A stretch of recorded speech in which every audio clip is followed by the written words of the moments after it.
this part of the series of converting a static website into a WordPress theme, we're going to go ahead and install WordPress on our local machine using MAMP, and we're going to work with our static website, which looks like this. Here's the home page, and here's the listing page. So we have an example of what the home page would look like, and we have an example of what the listing post would look like. So this is going to be a post once we get to WordPress. So currently this is not a theme, this is just a post. So we need to go ahead and convert that into a theme. But before we do that, we need to install WordPress on our machine here. So I'm going to go ahead and launch MAMP here, start the servers, get that up and running, and head over to wordpress.org and download WordPress. Download WordPress 4.1. Servers have started. Green, green. Excellent. I'm going to open the start page here. Oh, it by default opens it for you anyway. Head over to Tools, PHP My Admin. And in here we want to create a database. And we're going to call this database property Q. And create that. Cool. So now we have a database we can use.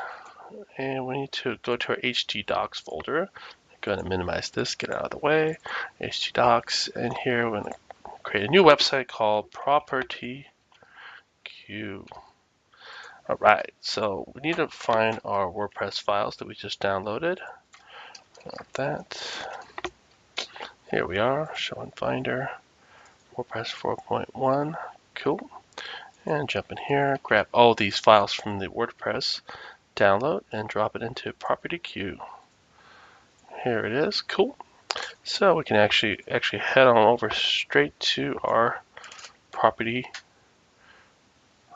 Oh wait, this is spelled wrong. Let's correct that as well. Property Q. All right, let's refresh that. Property Q. Okay, click on that.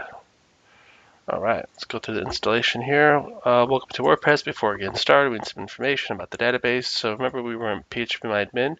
We created a database over here called Property Q. So we can actually copy that. And username, password, we have that information already. It's called root and root. That's the default username, password with MAMP. And our database host, if we look back over here, it's server localhost. So we have this information as well. And table prefix, we'll leave this alone, we'll leave it as a default. So it's asking for the database name. What are we connecting this WordPress installation to? Which database? So again, property Q is the database. So property Q. Username is root. Password is root. We'll leave this alone. So on MAMP, it's localhost. On your server, it may be something else. So definitely check that out when you log into your PHPMyAdmin. And we're going to get to that portion in this series as well. So you'll see exactly what I'm talking about. So property Q is the database.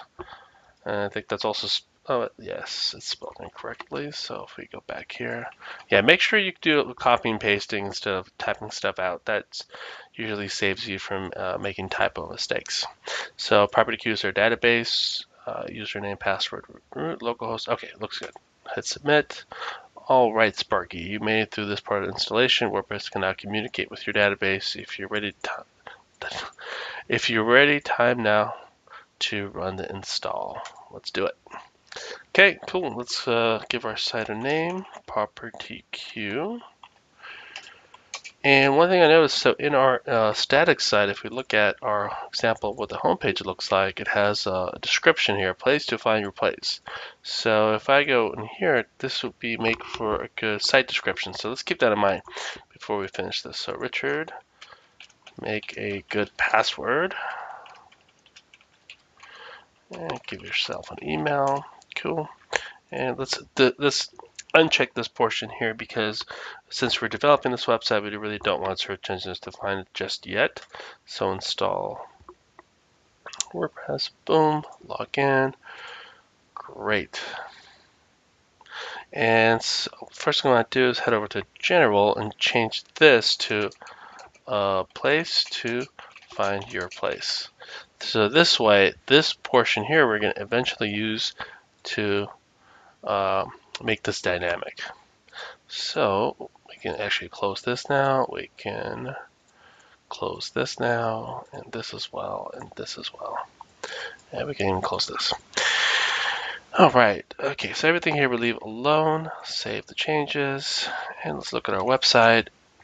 Okay, great. We have a WordPress local installation, local 888, property queue, looks good. So we need to start making our theme. So what I'm going to do is take the static folder here. I'm going to copy this. I'm going to head over to our htdocs folder. So where we have the property queue website, let's drill down from WP content, themes in here, just paste the static version in here. I'm going to rename this to theme. So we're going to call this the property queue theme. Nice. And we can start working on this. So I've been working with CodeKit, so we're going to continue to do the same. So I'm going to open CodeKit, drag the property queue theme folder in here so we can watch it while we work on it. And we're going to put the folder in here in Sublime Text so we can work with the files. We can minimize this. Excellent. And the first thing we want to do is, so there are some three different criteria we definitely need to include in order for WordPress to detect that this is a theme.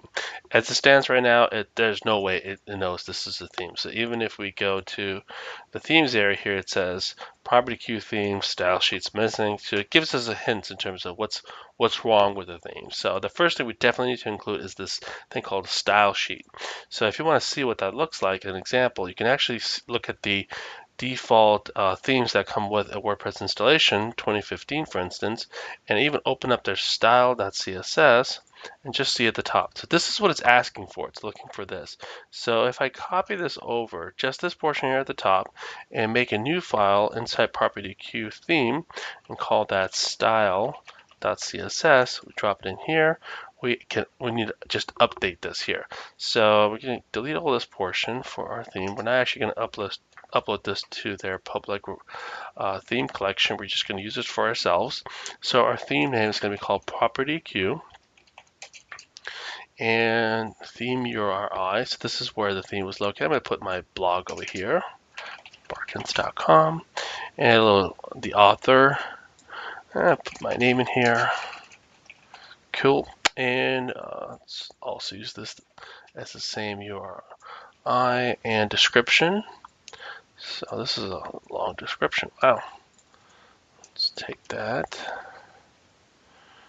Let's delete it all. Wow, very long. This is probably good for if you have this in the WordPress theme collection. Have a very good description of what your theme's about. So in our case, we just want to put a theme about listing properties for rent or purchase. We'll just leave it like that for now. And this is version 1. So just by including this style.css, this error should go away. So if I refresh, okay, now it's saying now there's another error. So the style sheet was fulfilled. Now it's looking for a template is missing. And if you look at our theme structure, there are no templates. There's nothing here that says .php in here. It just says .html. So that's the next step we're going to take. So let's do that as well. So we have this fulfilled. We can close this and we can start creating our index.php template. So I'm going to open index.html, and I'm also going to open another tab called index.php. So all of this, again, so just a reminder where we're at. So if we look back at our htdocs from our MAMP installation, so that's in MAMP folder, htdocs, property queue, WordPress files, themes, property queue. That's our theme. So this is where we're working. We're working over here. Okay. So I'm going to minimize that. And the first thing I want to start with is I'm going to grab all of this information here, copy that directly into here, save it. And now we're going to start dividing things up. Okay, because we want the header to appear on multiple templates, not just the index.php. We also want it to appear on single.php and page.php and so on and so forth. So we want to sort of remove that, dissect it out. So I'm going to create another file and call it header.php. And in header.php, we want everything that we want repeated on all the different templates. So I think all the way to down over here should be good. Yep, we'll just copy all this and move it over here. So now this is going to be our header.php. So over here, since we have all this information pulled out, we're going to start with some PHP. So to start PHP, we do bracket, question mark, PHP, and then our PHP code goes in here.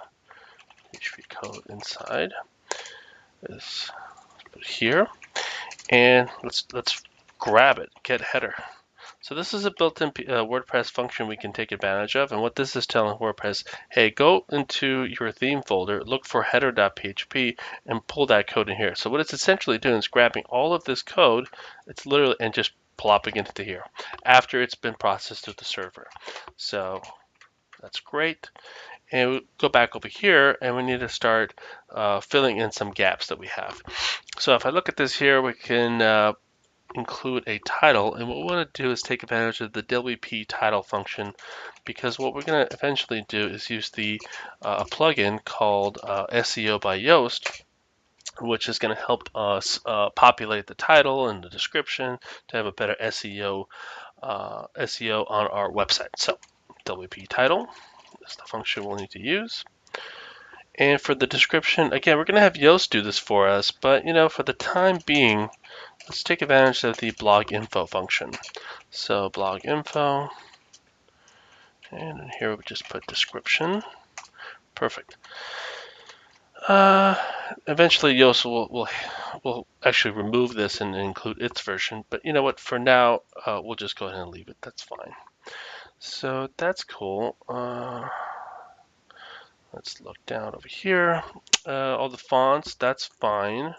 This is linking to the Google website, that's fine. And we just need a style sheet, a link to our custom.css. So this is now inside our theme folder, so we need a way to link to that as well. So we can actually still take advantage of the blog info function. So if you want to learn more about what that is, so if we just Google blog info, go into our function references here, and you can see all the different parameters you can include inside. So for instance, here I include description. So if I look here, here's a description, displays the tagline set in settings, general. So that's cool. That's a good description we can use. Now, what I want to do is use something called template URL down over here. So what this is, in effect, what it's doing is creating this for us. So let me just add a space here so you can see.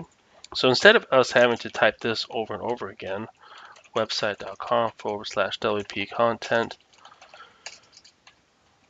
/themes/property queue /theme. So instead of doing this and then remembering to do this every time you move your website to a different server, for instance, if this becomes new website. So instead of having to bother with all of this, there's a better way of doing it, and that's taking advantage of the blog info function. So we just plop that in here, blog info, and the parameter we want in here is something called template URL. Cool. And what we've done essentially with this function will do for us, blog info with the template underscore URL, it'll output exactly what I just had before. Is actually the path to the CSS, custom.css.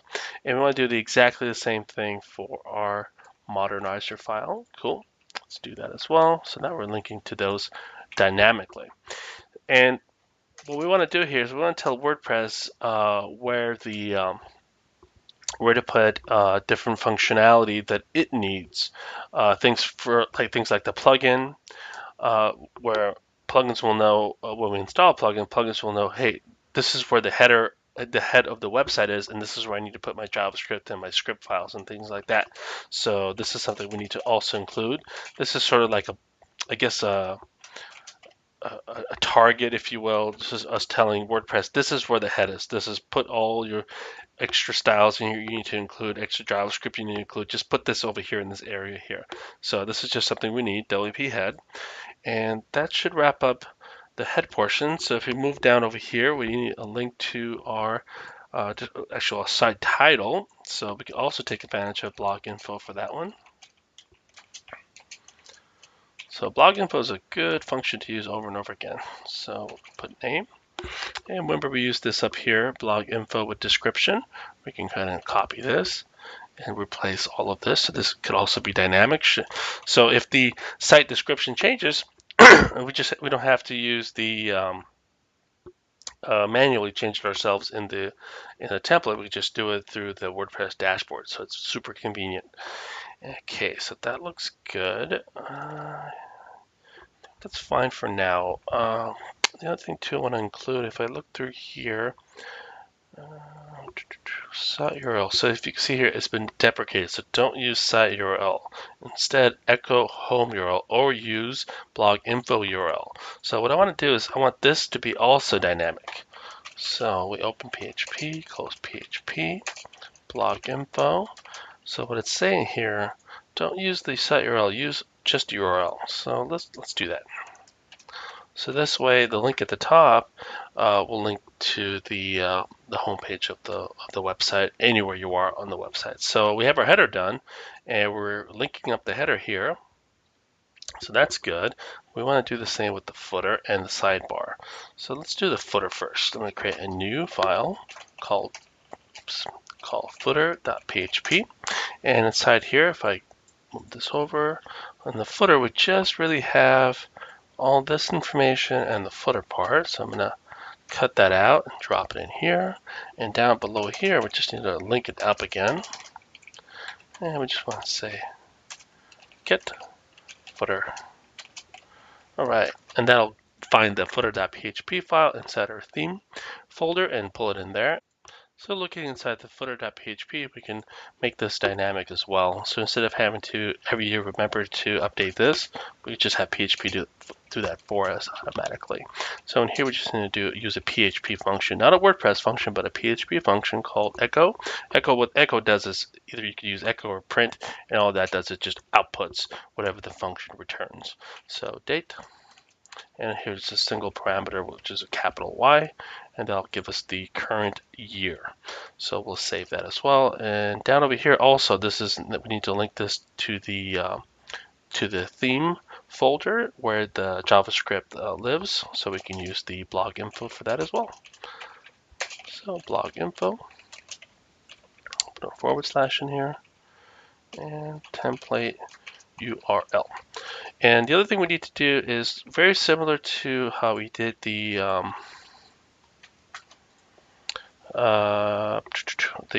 WP head. We have to do WP footer for this area just to tell WordPress, hey, this is where the footer is, so put all your stuff in here. So I'm going to put that over here. So if it needs to include things like maybe you downloaded a Google Analytics plugin for WordPress, it might use this area where it outputs its links to various script files or CSS, or maybe a plugin might use this area. So you definitely want to include this as well. So PHP, WP, footer, and semicolon. Save. So that's pretty good. So if I refresh this page, let's see if we have any errors. No errors, and here it is here. It's missing a picture though. That's not good. So let's do that. Let's add a picture in there, shall we? So if we go in here, if we look at another plugin just as a reference, if you will, if we see here they have screenshot.png. So let's move that into Photoshop. And we have our own mockup that we've used before, so we can actually use that as well. Why not? If we go to mockup and we take our home page, cool.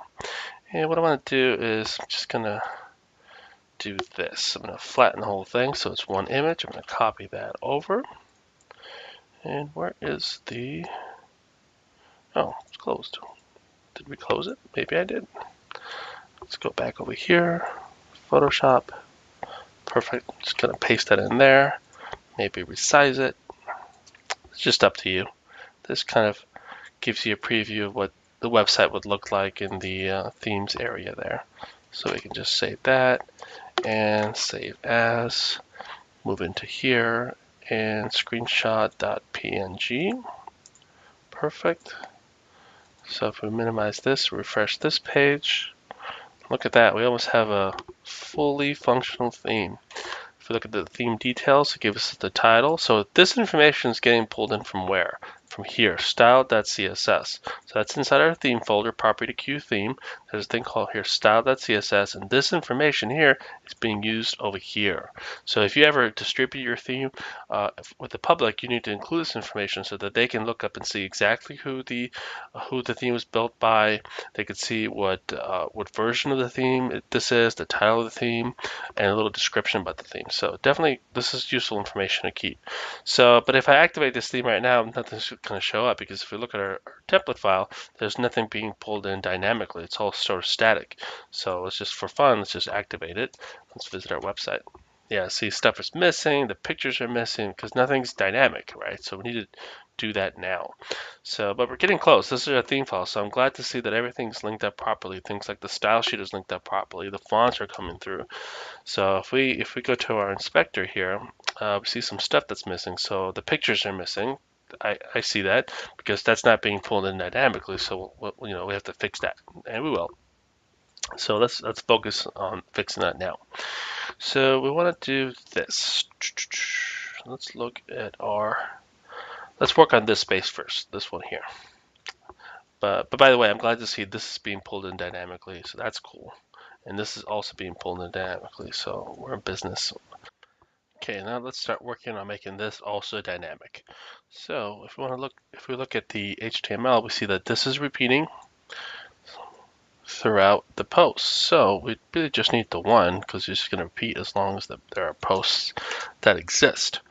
So before we fulfill this portion, I actually want to just jump into my dashboard real quick and create some posts, just so we have something that it'll fill the content out with. I'm going to delete the default post, the example post that it provides us with.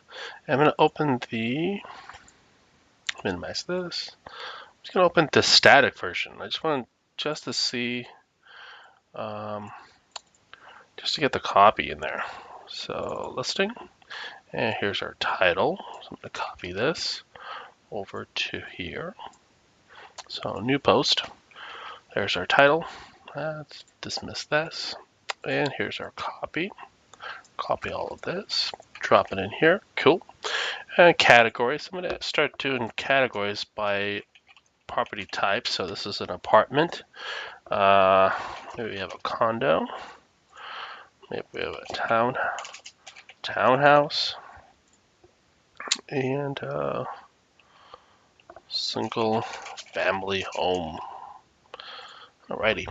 But this is going to be, let's say it's an apartment. Sure. We're not going to take advantage of tags here, so it's up to you. They're really good to help your visitors browse the website better, but in our website, we're not going to be using tags, just categories. And we're going to use custom fields, which is coming up later on. So let's just publish this. And I want to do the same thing. Maybe let's do 3 more. What is it, 3 more? Let's look at our example here. Yes, just 3. So let's do the same. So back to listing. Copy the title. This is a condo. Publish and add new. And copy this over. Single family. So now we have 3 posts. Cool. So let's go back to our HTML. We originally deleted all the other article examples. So if I save this, you can close that. If I view our WordPress website, we just have 1 post showing up over here. But remember, we had 3. So if I go back to our dashboard here, if I look under posts, there's 3 here. So we need to make that happen. How do we do that? We use something called a WordPress loop. So let's do it. Because this is going to be repeating itself as long as there are posts available for it to output, we're going to start a loop over here. So open PHP, close PHP. And the first thing we want to do is if have posts. It's a WordPress function. So if this is true, okay, while, I'm going to add some spacing for you guys so you can see. Have posts, this is true. Output the post. Initiate the post function. So if this is true, while it's true, give us the post. And this post now has a bunch of different functionality available to us now. Things like the title, things like the permalink, things like the copy and the excerpt. So we're definitely going to take advantage of that. But before we do that, I want to sort of close the loop so that way we don't have any errors. So down over here, I'm going to open up another PHP. We're going to do something called end while. Okay, so this now closes this portion here. And after we do end while, I want to do a couple of different links over here. So I'll put PHP, close PHP. And the first one we want to do is next posts. So if there's more posts to view for the visitor, they could do that. Older entries. Cool. And maybe down over here, let's put a semicolon after this function. And okay, and over here. Now this is all dynamic, so PHP will decide whether to display this or not, depending on if there are more links, more posts to look at. So it's very cool. Post link. And over here, it takes us another single parameter. We'll call this newer entries. So we'll also see this in action shortly. And then else, PHP else, oops, colon. So the reason why we're putting this in, you might be wondering, what is this else statement for? Well, I'll explain. Let me just finish this off. Nothing found. And finally, PHP again, and if. Perfect. So what we've done here, a few different things. So let me clean this up so you can see it better. And let's indent these. Perfect. So if we look up here at the top, we start our loop by saying if have posts. So if this function is true, while this function is true, output the post. So when you output the post, it has functions available to us that pull in things like the title, permalink, etc., which we're going to do in a moment. And while, okay, so once we want to close the loop, and while, include these links, then this gets pulled in dynamically. Next post link with the older entries is the parameter in here, which will be the text that gets outputted in the URL. And also the previous post link, newer entries. So if these are available, it'll display it. And then we have something called else. So if this is true, so else, if it's not true, so if there are no posts, for instance, if you end up on a page that doesn't have any more posts, nothing found. And the reason why I want to include this here on the index.php page is because all templates lead to index.php. So if somebody's visiting your website and they use something called, they go to look up an archives, or they look up an author page, or they look up a page that doesn't exist, something like that, it's going to go to index.php. And depending on what it is, it may not find anything. So we need to have this sort of as just a backup to make sure that if there's nothing found, it just says something to the user that there's nothing found. And then we just close and if. So if, while the post, and while, else, and if. So now we need to pull this content in dynamically. So if I save this right now, let me just show you what's going to happen here. If I refresh our homepage 3 times. Now, why is it 3 times? Because if we look at our post here, 1, 2, 3. If we have one more, it's going to do another. But again, this is not dynamic, so we need to make this dynamic. So let's do that now. The permalink, let's make that dynamic. PHP. The permalink. So this is a link to that post. So if someone wants to link directly to that post, they want to go read more about that post, they'll generate a link to that post directly. Here's the title here. PHP, the underscore title. Nice. And here we have not the content, but we have something called the excerpt. So let's do that as well. The excerpt. Cool. And I believe that's it for now. So if I refresh this page, all right, now see how now this is now dynamic. So to prove to you that this is dynamic, I'm going to change this to something else. Do a quick edit. a new property listing. Just to prove to you that it's dynamic, I'm going to hit update here. I'm going to refresh this page. A new property listing. Pretty cool. Pretty cool. So we're getting closer to making this completely dynamic, but we're missing something else. Look at these images. They're all broken links. That's not good either.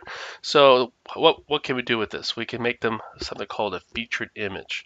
We don't want to include the images in here. If I click in here, and if I decide to drop an image in here, we don't want to do that because this image is going to show up on our single.php template. So when somebody clicks through, that's where that image will show up. And that image could be aligned to the left, it could be aligned to the right, it could be a smaller size, it could be a larger size.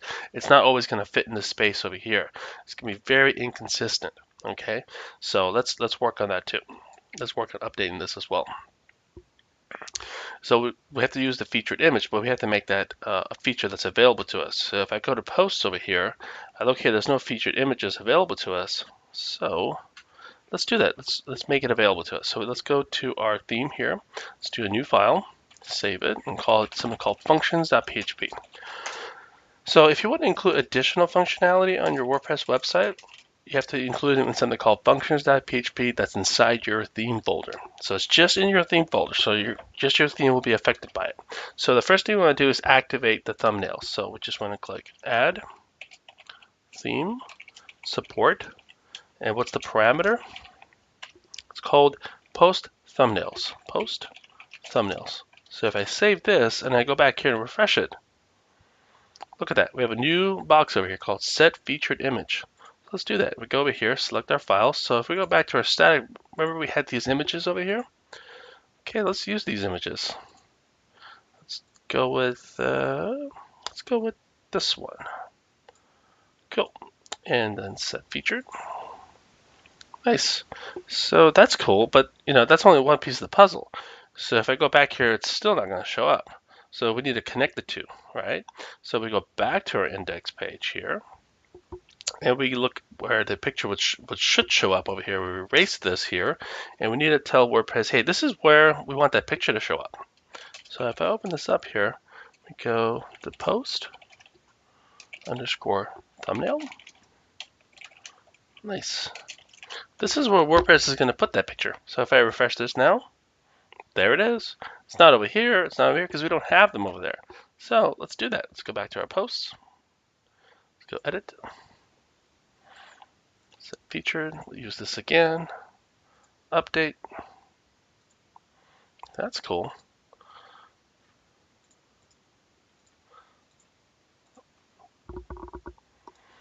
So if I refresh this again, never translate. Okay. It keeps thinking that this is a different language as Google's trying to translate it, but we don't need it to do that. So we're getting close. Here's our website. It's got dynamic content being pulled in with our titles. It's got the thumbnail showing up. Very consistent look. Very good. So if you recall, though, this picture, we sized it when we used it in our static site. So eventually what we're going to need to do is tell WordPress, when I upload these thumbnail images, they're all going to be different sizes. So I'm going to need you to resize them and crop them for me because you know what? This is also going to appear over here as well in the sidebar. So we definitely want to make sure we take care of that as well. So let's go back to our theme here. So this is done. So one thing I forgot to do in our index is we need to take this out as well. I should have done this a little bit sooner, but that's okay. We can just do it now. So the sidebar, just like the footer and just like the header, needs to be on its own template file. So let's do that now. Create a new file, and we're going to call it sidebar.php. If I go here, cut all this out, and in place of this, just like the header and the footer, we have to do the same thing. Get sidebar. So one thing just to keep in mind though, these file names, they're not arbitrary. This is what WordPress is looking for. It's looking for something called sidebar.php, header.php, footer.php. It's looking for these things. So definitely make sure to do that. So now that we have that in place, we need to work on the sidebar to make this dynamic, okay? So the way we do that is It has an image, has a permalink, and it has a title, and they all repeat themselves. So we can delete all this, and we have to use a different loop here because this is now an additional loop to what we had before. So we need to use something called a WP query class. Okay, so the way we do that, very simple. We need to open up the PHP, close PHP, and we need to create a new variable. We're going to call this recent listings. And inside here, we need to create a new object. So the recent listings is the new object. WP query is the class. And inside of this WP query, there are a set of parameters we need to include. So what they are show posts equals, let's say, 3 for now. That's fine. And order by. Let's order it by date. So these are going to be our recent listings, okay? So once we do that, we can do while. So we use this object now. We use an object operator, have posts. It's a little bit different, that's okay. And then we have to output the post. So recent listings rather, the post. All right, so that starts off our loop. But now we need to end our loop. So we're repeating, this is going to be the item that's being looped over, and repeat it as long as there are posts available. So let's open PHP, let's close PHP, and let's end the loops, rather the loop. End while, okay? And very important, we need to reset this. In case we decide to use this loop again somewhere else on the website, on the same template page, we can, and we won't have any issues. So what we've done is we've created a new object from the WP query class with the set of parameters, show posts 3 and order by date. Cool. And then what we've done is while recent listings have posts. So while this is true, output the post. And then we end while, and then we reset the loop. So again, if I save this without updating this just yet, we should have 3 items over here. So if I refresh, yep, 3 items over here. Now the titles are being pulled in dynamically. So this now has to be changed. See how we just have 1 here, but it's showing us 3? So that tells me that this is being pulled in dynamically. Cool. But this is now a thumbnail, but it's a different size thumbnail than this. So we need to take care of that, which we'll in a moment. But we need to take care of the permalink. Let's make this dynamic. PHP. Cool. And let's make the titles also dynamic.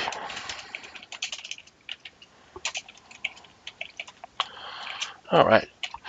Okay, then if we refresh this, look at that. This got updated. Perfect. So now these thumbnails have to be changed different. So this is a different size. So if we look at our example here and I look at the sidebar image here, I see that's 220 by 100. So that's different than the image that we use on the home page, which is 250 by 175. So we need to make some adjustments to make this work for us.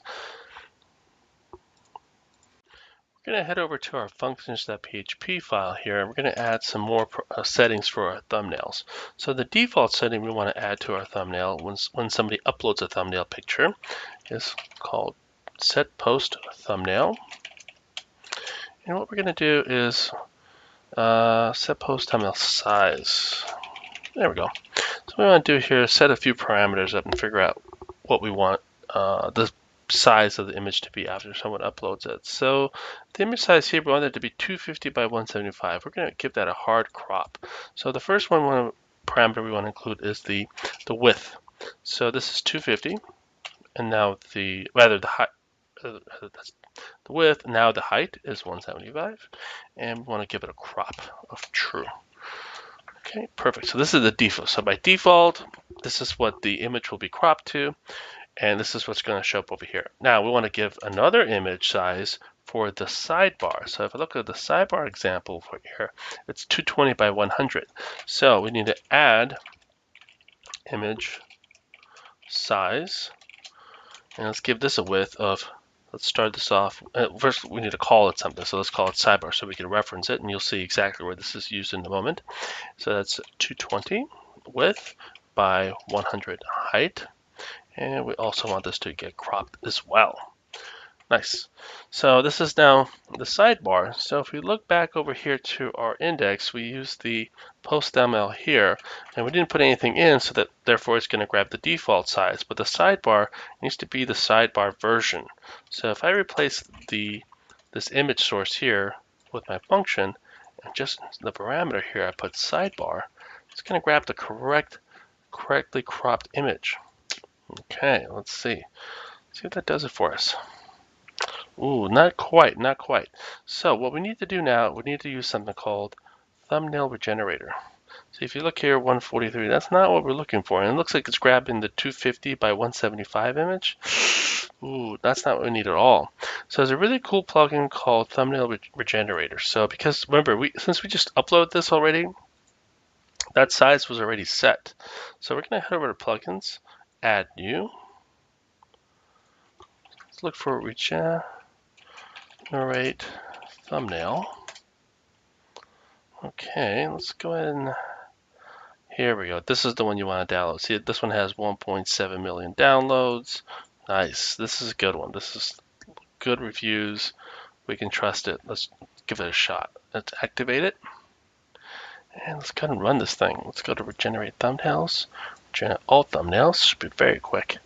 And if I refresh this page now, oh, look at that, we're back in business. So we use the same picture in our post. So if you go to our post area, edit, same picture, but it's been cropped 2 different ways. Very nice. I just upload it once and it crops it for me. Perfect. That's great. Okay, so these are all the same pictures. You know, that's not very interesting. So let's update that as well.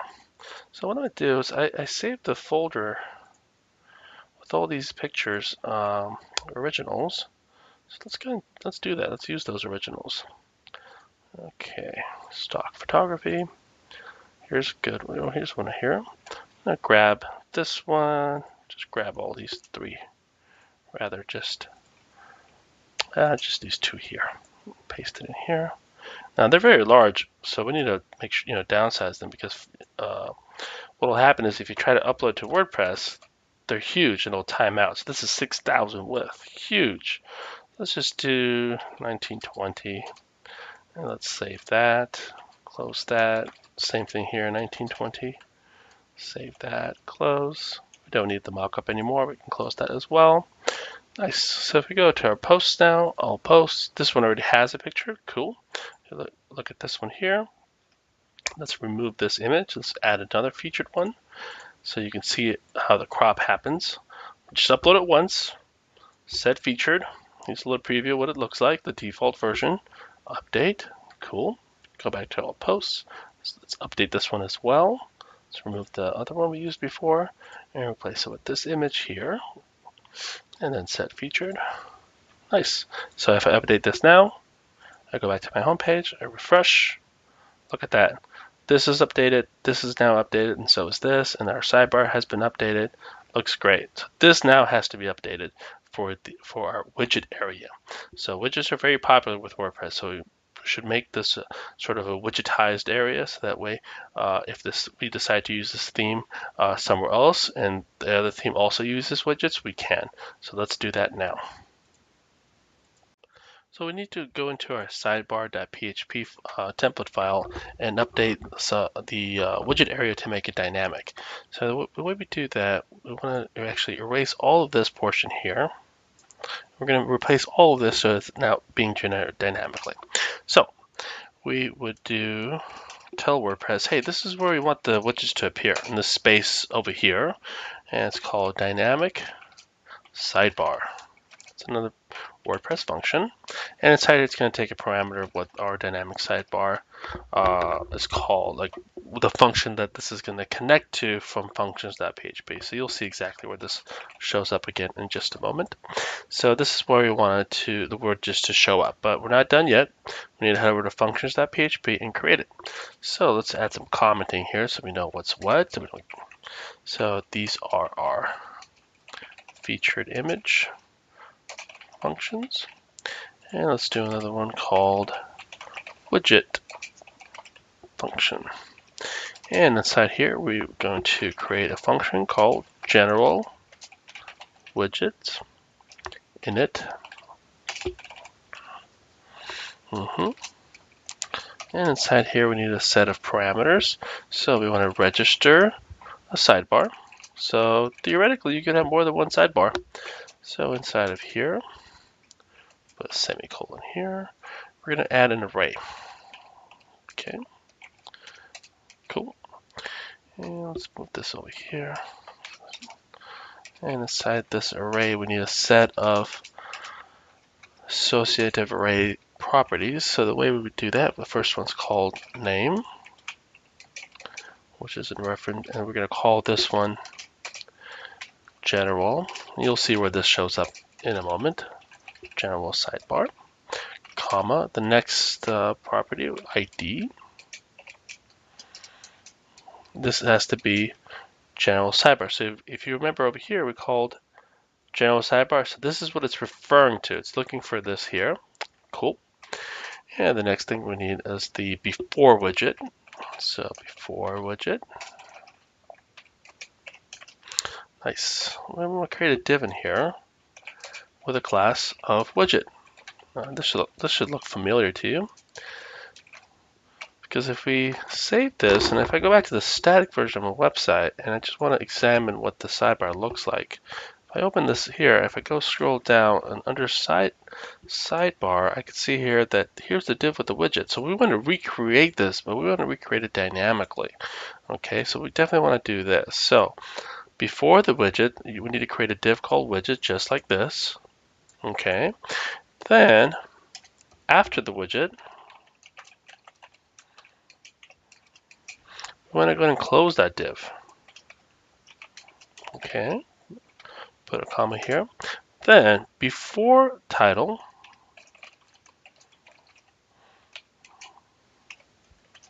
we're going to open up an H2. So that should be this here, H2. Cool. Let's just make this a correct HTML tag. Nice. And I put a comma here, and then after title. So you guessed it, and H2. Nice. So now we've done this, we're almost there, but we just need to initiate this function. As it stands, we just created it, but it's not actually being called. So we definitely need to do that now. So we need to do something called add action. And inside of here, we need to call widgets init. Okay. And then we do comma, space. We want to call this function here. Let's do that, and let's save this. So everything should be now in place. If we don't have any typos in here, we should have widgets show up for us. So let's give it a go.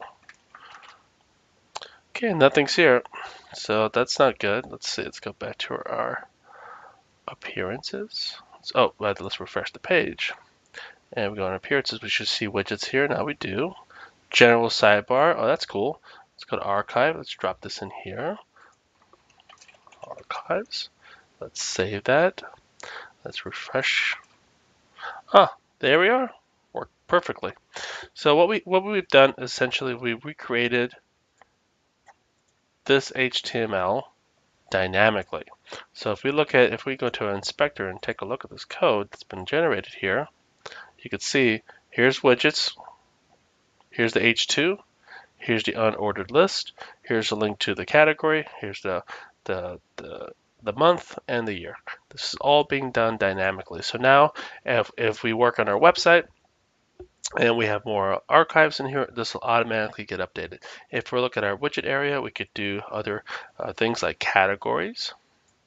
Save that, refresh the page, and there's categories. So it's all being done dynamically. Very cool, very neat.